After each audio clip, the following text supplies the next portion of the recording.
Hey guys, Ken Magner here, Senior PPC Strategist over at Semgeeks.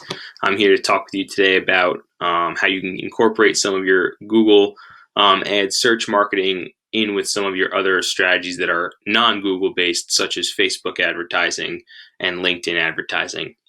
So for all you guys who are on the Google search side of things with running your ads, you'll be very familiar with. You come to Google, you'll see your search ads here pop above the fold, above everything on the organic side. And behind the scenes, every time you're doing these searches, there's an auction going on. And this is going to be based on the keywords that you put in, that you want to bid on. So you're only going to show for those terms that you want. But with that, given there's the three different match types on Google search, broad, phrase, and exact, I've always come across times where, especially with the broad match, you put in a term, and when you go through the actual search term report, you're kind of running through that list and you're seeing words that you have to add to your negative column just because they weren't expected. They kind of correlate slightly, but ultimately, you know that the intent based on some of those searches aren't what you want to be showing for. So ultimately, every time you're on here and someone's clicking, depending on your industry, you could be paying anywhere from $1, but if you're in something like the law game, you're spending $30 per click. So you're definitely going to be spending your money here. So you want these to be as qualified as possible. And the search game is always where your most intent's going to be. So this is one strategy that we like to do where we can kind of incorporate and help define our audience a little bit further on that search game, where we pull from Facebook and LinkedIn advertising. So we know these platforms here, Facebook, LinkedIn, when it comes to the actual ad side of things, we can actually target a lot more based on the demographics, the behaviors, whether someone's in school, whether they're going to a specific school, whether they work in the finance industry, whether they work in the agriculture industry. There's just a lot there between these two platforms that we know we can target that we can't necessarily do on Google. So while Google does have their in-market audiences, their affinity audiences that we can leverage, they're not going to be to the same quality as they would be on LinkedIn and Facebook when it comes to some of that targeting. So as a result here, what you can do is you can come in, build your audiences within Facebook or LinkedIn. We'll use the example of higher education. Let's say you're running for a 4-year university and you want to get in front of the parents. With everything going on with COVID, we know that parents are kind of an increased factor right now with some decision making when it comes to going to schools. They want their kids closer to home. They don't necessarily want to be paying for the top end budgets of 4-year universities versus maybe a community college, which is going to be a cheaper option. So we know targeting those parents on the higher ed side right now going to be very important. So we can come in here on Facebook. We select people living in the location. Just for the sake of this, let's just call it New Jersey, and you're going to target the entire state. We know we want to target parents here, so we'll get a starting range here about maybe 35 and older. And from there, in Facebook, we know we can do parents with children of certain ages. So these two brackets right here, if you have a child between 13 and 17 or 18 and 26, you're certainly going to be in that realm of potentially having a kid looking at colleges. So we select those two here, and that's going to get us an audience of about 400,000 people. So we could, in theory, even go further. I can narrow this audience even more to, let's just say, an interest in higher education as well.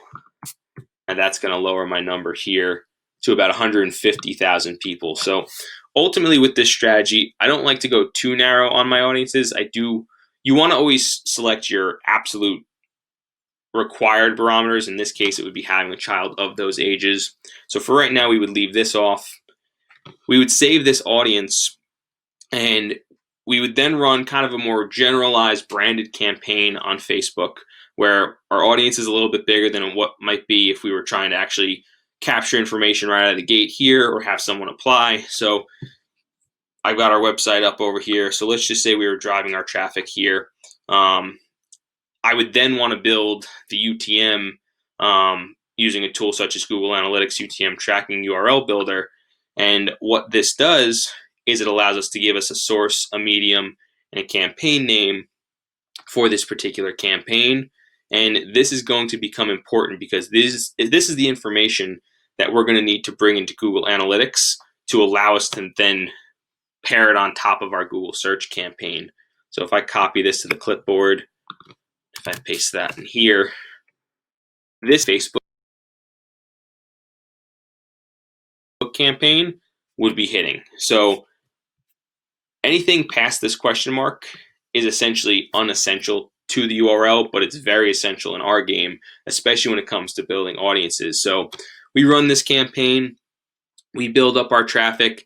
We now have a pool of people who are exclusively from this campaign, and we know everyone who's come from this campaign is going to have a child in that age range that we want them to. So from there, we would hop over to analytics.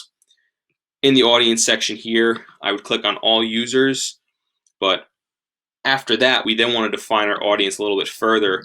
We would go into this traffic source section, and we could then fill this section out where if we put in test, that's what I had in there. In the example just now, we could do the source and the medium as well.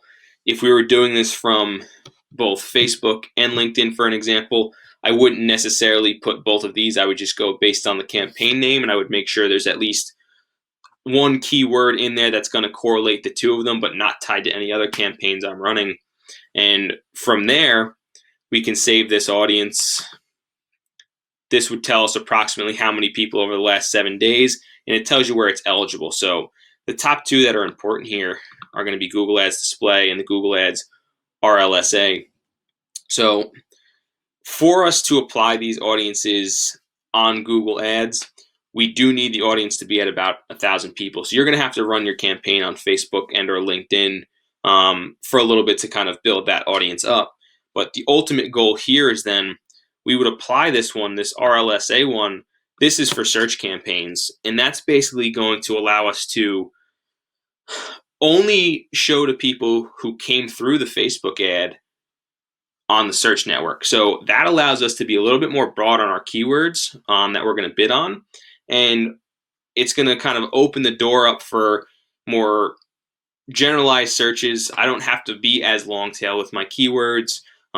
If they just include the word college in their search, and I know that they came through this Facebook ad, I know they've got exposure to us via the Facebook ad. I know they've got a child of the right age that we're trying to target here, and then we're going to be delivering to them on the top of the search page, which we know is where they're actually sitting down and looking for something in that moment. So we're going to increase our chance of a conversion there by kind of pulling in from the Facebook data into Google, because we're not going to be able to say to Google, I want to target those people with kids of certain ages like that.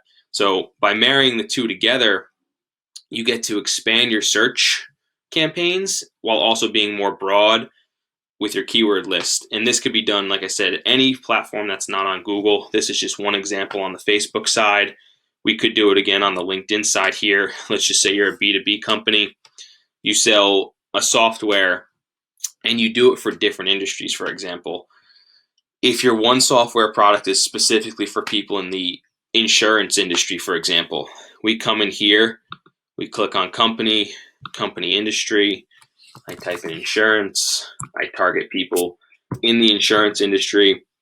Again, if you know that you're typically dealing with people of certain job seniorities, we can then layer that on top of it too. But right now, we know we're dealing with 2.6 million people who are solely in the insurance industry, and those are the only people seeing that LinkedIn ad. The only ones we're capturing the data on are the ones clicking through to our website. So ultimately, the people not necessarily interested on our general branded ad aren't going to be put into the audience, but if they show that engagement, they will be, and that's ultimately the people we then want to kind of bring back via our search remarketing, as we call it. Again, this could be done any number of ways for any different goal, any platform that's not on Google. The key is the UTMs, and then just simply building up your audience via analytics, import that over to Google Ads, and then you build out your Google Ads campaign. Hope this was helpful, guys. Have a good one.